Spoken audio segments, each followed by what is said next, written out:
To all our viewers across the African continent and the world, thank you for joining us on News Central Studio, reaching you live from Lagos, Nigeria. I'm Joe Hansen. Let's bring you the latest news all the way from Chad. A nightly curfew has been imposed by the army in Chad with immediate effect between the hours of 6 p.m. till 5 a.m. Air borders have also been closed until further notice. We also have the story that the son of the late Chad president has been named as interim president. The army has announced that the government and parliament have been dissolved. A military council is now expected to govern for the next 18 months. On News Central now, we have co-founder of Afro-Politica and also contributor to the Africa Report and Foreign Policy, OVER-OVIGWE. Thank you so much for joining us here on News Central Station. Thanks for having me. All right. Good. So let me start first by asking you, Chad's President Idriss Déby was injured when visiting troops, battling rebels, by the way, who had launched a major incursion last week from their base in Libya, the army said. So what's your reaction to this announcement? Like everybody, it's shocking, it's unfortunate, but we have to understand that the death of Idriss Déby, while it's a tragedy for democracy in Chad, it's also an opportunity for Chad to actually strengthen the democracy, its democracy. And also, his death also has real implications in terms of regional security. But like we're seeing now, with the suspension of the constitution and the dissolution of the parliament, we already see the signs of a power grab led by his son, who has just been elected the head of states, the head of states with the military council, supporting his leadership for the next 18 months. But without pressure from opposition figures and international community, I fear Chad might be rolling back, some of the little democratic processes that we've seen now, going back to full-scale military rule. All right, it's not the first time Idriss Déby will be in the front line supporting troops. Last year, he was decorated with the rank of Field Marshal. What happened this time around? Now, that's one of the big questions everyone's asking. What do you think happened this time around? Yeah, he might have been a dictator. He might have been a terrible president in terms of governance. But if we're talking about warrior-like attitude and really, walking the talk, I think Idriss Déby is one of those standout leaders in the region. His Chadian troops are easily the most effective combat force in the Sahel in terms of fighting Boko Haram and ISWAP. And now his gallantry is something that we already know. But in this instance, it's very shocking, because the rebel group we're talking about, which is the Front for Change and Concord in Chad, or FACT for short, has nowhere near the capacity of Boko Haram, for instance.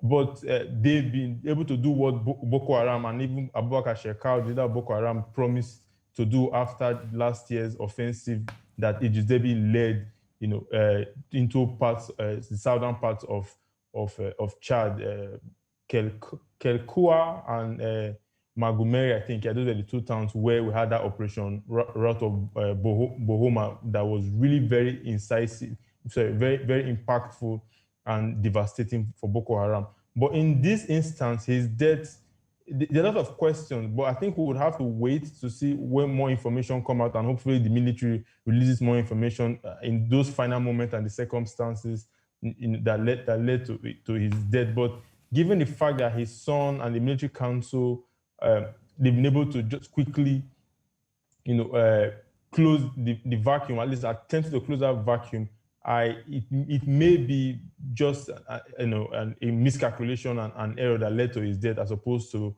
an internal coup process. Yeah, because his son needs to be leader of his security. So if there was an internal coup process, the very first person that they'll probably kill will be him and his son. All right. President Idriss Déby was a key figure in the fight against jihadists in West Africa's Sahel region. If you recall, he had also promised to bring peace as part of his re-election campaign. What is the implication of his loss for the security situation in the Sahel? Oh, it's a huge loss. If I was a Nigerian president by now, I would be calling the chief of defense staff and the theater commander for the Northeast to begin mobilizing troops and trying to see how we could, prevent any surprise attack because of a vacuum. Idriss Déby has been an outstanding leader in terms of the campaign against Boko Haram. Of course, he's a stooge and a puppet of France, and France is really where his constituent really is. But in terms of the regional security problems we have been facing, I think no other president comes close. So for regional countries that borders Chad, for instance, Niger, Nigeria in particular, these two countries, and even some parts of Cameroon as well, I think lots of the capitals of this country, the military leaders now will be scratching their heads and thinking of how this could impact the conflict dynamics. Because while Chad will be focused for the next few months, the internal process and the power succession and transition will be the focus of the military. That would create distraction in the south, where you have the Lake Chad and the conflict with Boko Haram. So that is an opportunity for ISWAP, for Abubakar Shekau's Boko Haram to increase their attacks, and because we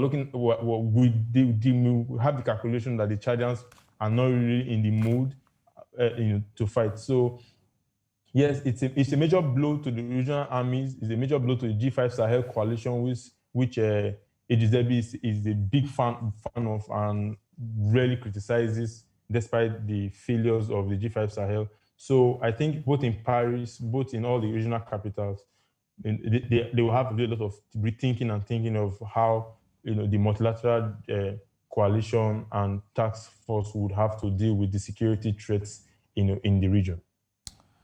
All right. The army has announced that the government and parliament have been dissolved.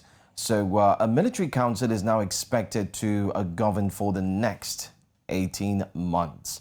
I mean, with Idriss Déby's son, General Mahamat Kakar, as the head of the council and effective leader of the council. According to the Chadian constitution, the president of the National Assembly is the successor and is supposed to be the successor of the president of Chad in case of a vacancy. Now, is this a military takeover that we are actually seeing? Is it what we're seeing right now? It is, but what the long-term plan is would definitely depend more on other factors. But when I mean by other factors now, France. We have to understand that is one of the countries where French influence is particularly strong, as opposed to Mali, where it has been straining and waning in recent years. So if Idriss Déby's son, Mahamat Kakar, who also known as Mahamat Idriss Deby Itno, if he has the blessings from Paris and President Macron, then he probably would succeed. Maybe he would retire from the army, and then by the end of the 18 months and come out as a candidate, as a private citizen, and contest for the election. But if by their calculation the military is the best entity to secure interests and also to keep the pressure on for security issues, whether we're looking at down south with Lake Chad and Boko Haram and ISWAP, or up north with FARC, then it's very likely that you will not see that international pressure that we've seen with Mali, for instance. So even despite ECOWAS pressure, the Malian security forces are still run the show in Mali.